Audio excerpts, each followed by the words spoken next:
Puja dan puji syukur marilah kita sanjungkan kehadirat Allah Subhanahu wa taala yang telah menganugerahkan berbagai macam nikmat, di antaranya nikmat sehat wal afiat, nikmat iman, nikmat Islam.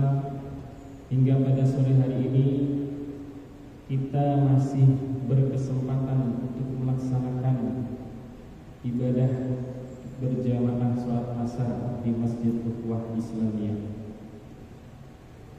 Salawat serta salam semoga senantiasa tercurah limpahkan kepada Nabi Muhammad sallallahu alaihi wasallam yang telah berjuang, yang telah berletih-letih, berdarah-darah dengan memegang teguh Al-Quran, hingga sampai pada detik ini kita bisa merasakan nikmatnya iman dan Islam berkah dari perjuangan yang telah dilakukan oleh Rasulullah sallallahu alaihi wasallam.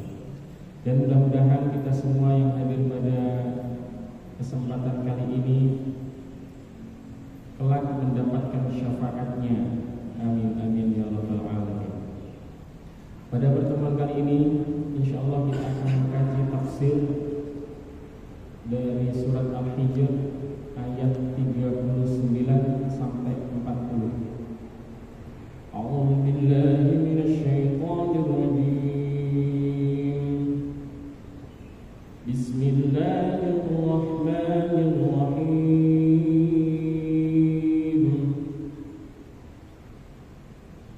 Qala rabbi bima aghwaytani la'uzayyinanna lahum fil ardi wa la'ughwiyannahum ajma'in illa 'ibadaka minhumul mukhlasin. Shadaqallahul 'azim. Berkaitan tentang ayat ini, dahulu kala pernah terjadi dialog antara iblis dengan Allah Subhanahu wa taala. Kalau kita lihat iblis berdialog dengan Allah, sebenarnya iblis percaya akan kekuasaan Allah, akan bahwa Allah itu maha berkuasa. Bahkan iblis ditempatkan oleh Allah dahulu berada di surga. Pada ayat sebelumnya terjadi dialog panjang yang dilakukan antara iblis dengan Allah Subhanahu wa taala. Bahkan iblis pun berdoa kepada Allah. Qala rabbi fa'anzirni ila yaumi yub'atsun. Iblis berdoa, Rabbi, wahai Tuhanku, fa'anzirni, tangguhkan aku, ila yaumi yub'atsun, sampai nanti di hari kebangkitan. Request dari iblis. Ini buah dari iblis diusir oleh Allah karena tidak mau tunduk kepada Nabi Adam alaihi salatu wassalam.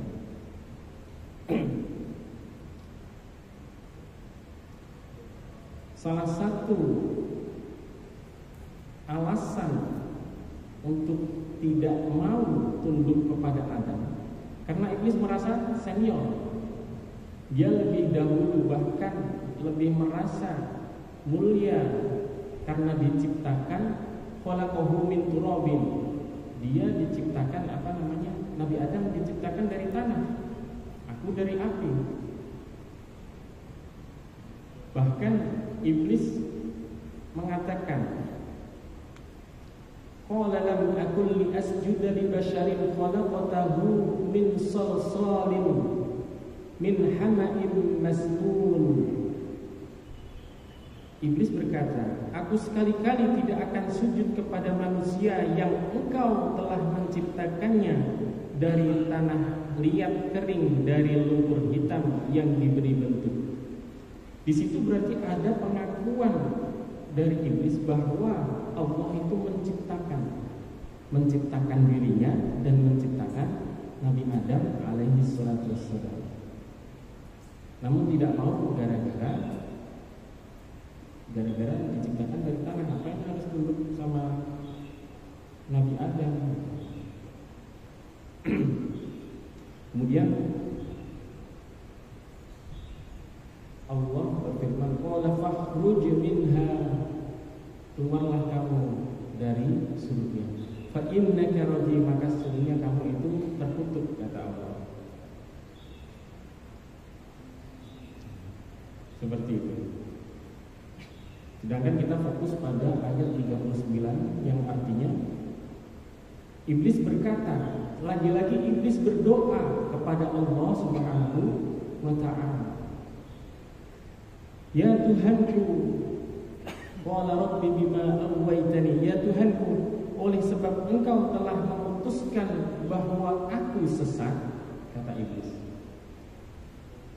Jadi iblis sadar ketika dia tidak tunduk kepada perintah Allah, maka bahkan Allah mengusir dari surga, bahkan disebut rajim. Oleh sebab itu karena apa kita ketika berlindung kepada Allah dari syaitan ar-rajim, gelar yang diberikan oleh Allah kepada iblis.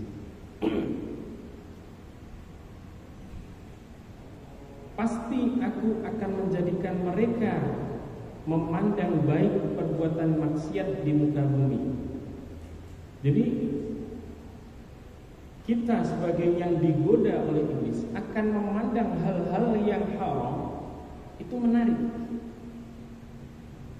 Misalkan zina, judi, dan lain sebagainya. Atau sebelum subuh tidur, sebelum subuh sampai lewat subuhnya, nikmat sekali tuh. Wah, udah azan, wah nikmat sekali untuk tidur. Banyak hal-hal yang diharamkan oleh Allah yang dibuat oleh iblis menjadi menarik. Padahal ketika udah nikah, mobil tuh nikah wa tazwijaha, ya udah merasakan pernikahan, bahwa ya emang seperti ini, kenapa tidak seindah dahulu ya? Ya seperti itu. Itulah yang menjadikan hal-hal yang menarik tersebut adalah iblis. Kemudian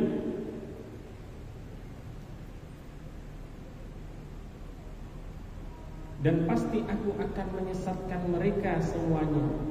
Iblis telah berikrar untuk menyesatkan manusia kita itu dari zaman dahulu kala ketika Nabi Adam diciptakan. Dan dia tetap memegang teguh ikrarnya sampai saat ini, sampai nanti hari dibangkitkan. Kemudian poinnya, siapakah yang tidak bisa digoda oleh iblis? Illa ibadaka minhumul mukhlasin, kecuali hamba-hambamu yang mukhlis di antara mereka. Ada hamba Allah di antara mereka, sebagian mereka ada yang mukhlis. Itulah yang tidak bisa digoda oleh iblis. Para ulama berpendapat bahwa yang dimaksud dengan mukhlis ialah orang-orang yang telah diberi taufik untuk menaati segala petunjuk, segala perintah-perintah Allah, dan menjauhi segala larangan-larangan Allah. Oleh karena itu perintah untuk bertakwa kepada Allah senantiasa diulang-ulang setiap Jumat. Karena di situ kewajiban bagi seluruh hamba Allah itu salah satu rukun Jumat itu menyampaikan wasiat takwa. Ittaqullaha haqqa tuqatih wa la tamutunna illa wa antum muslimun.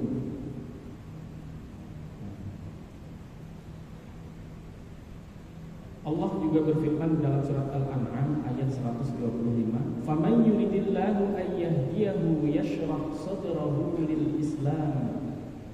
Barang siapa dikehendaki oleh Allah, dikehendaki untuk diberi petunjuk oleh Allah, yashrah sadrahu, maka hatinya lapang untuk menerima Islam. Islam satu paket dengan Al-Quran, menerima Al-Quran, menerima bagaimana Al-Quran ini bisa menjadi akhlak bagi umat Islam saat ini. Dan juga wa yahdi man yasha'u ila siratim mustaqim, bahwa Allah lah sebenarnya yang memberikan petunjuk kepada siapa yang dikehendakinya. Oleh karena itu kita setiap sholat diperintahkan oleh Allah untuk membaca surat Al-Fatihah. Dalam surat Al-Fatihah ada ihdinas siratal mustaqim.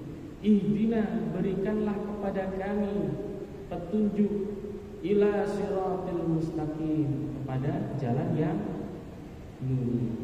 Kita meminta terus kepada Allah, bahkan sehari berapa kali? 17 kali kita meminta, berdoa kepada Allah supaya diberikan petunjuk oleh Allah Subhanahu wa ta'ala. Dilanjutkan lagi, siratal ladzina an'amta 'alaihim. Jalan yang seperti apa? Yang telah Engkau beri nikmat, bukan jalan siratal ladzina an'amta 'alaihim ghairil maghdubi, bukan jalan orang yang Engkau benci, dan juga bukan orang-orang yang sesat. Kalau yang telah diberikan nikmat itu siapa? Ulaikal ladzina an'ama Allahu 'alaihim minan nabiyyin, para nabi-nabi. Mudah-mudahan kita diberikan petunjuk sebagaimana nabi-nabi Allah memberikan petunjuk kepada para nabinya. Wasiddiqin, para orang-orang yang benar. Wasyuhada'i wassalihin. Kemudian bahkan Nabi Muhammad sempat mendapatkan teguran karena kecewa ketika merasa bahwa Nabi Muhammad, saya Nabi, pasti bisa memberikan petunjuk. Tapi ternyata ditegur, innaka la tahdi, bahwa engkau wahai Nabi Muhammad la tahdi, tidak akan mampu memberikan petunjuk, man ahbabta, kepada siapa yang engkau cintai. Bahkan kita sendiri tidak bisa memberikan petunjuk meskipun kepada anak-anak kita. Nabi Nuh, istrinya dan anaknya sebagai cobaan. Nabi Nuh, istrinya. Dan mudah-mudahan kita diberikan kemampuan oleh Allah untuk bersama-sama menjaga keluarga kita, sanak famili kita, untuk senantiasa dekat pada Allah Subhanahu wa ta'ala. Ya ayyuhalladzina amanu qu anfusakum, jagalah dirimu, wa ahlikum, dan keluargamu, naran, dari neraka.